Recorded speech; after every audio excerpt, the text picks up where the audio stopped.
in practice either, do we? And just have a look at this one, Mark, and talk us through it. Well, you've got a situation here which is fundamentally a no-no around the streets of Monte Carlo. You've got two cars at the front of that pack there which are going very slow, and you've got two other guys, namely DC and Villeneuve, who are coming up at a very high rate of knots. The inevitable happens.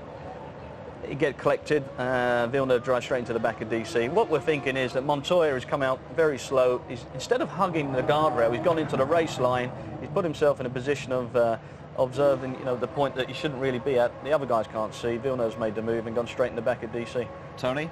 Yeah, I mean, it's a blind spot into Massenet, 160 miles per hour. And as DC jinked out, Villeneuve was already unsighted coming up the hill on the inside there at 160 miles per hour and smashed into the back. They can't see above the armcar. They're lying down on the floor virtually. A very, very serious incident indeed. Well, initially you might look at Jacques Villeneuve and say Jacques Villeneuve is to blame for that one. When we listen to David Coulthard, he's looking at another culprit.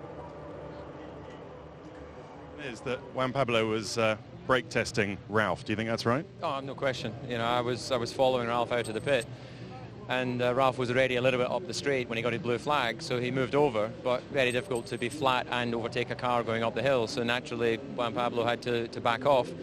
It's a feature of Monaco, but what he did in reaction to that is ridiculous. He slowed right down beside Ralph, went in front, brake tested him, then the concertina effect, and then Jacques coming up the hill, unsighted, because you're kind of peering over the top of the cockpit and go straight into the back of me. So there's no question that sort of behaviour should be penalised. And you're the innocent party, and both ends of your car are damaged now. What's that going to mean for qualifying? Well, it's not good, obviously. You go out one lap in a car that's going to be a bit soft, take the back of the T car off, strap it on this, we'll fix the front suspension, put a new nose on it, and cross our fingers and see what happens. Mark, just explain brake testing and how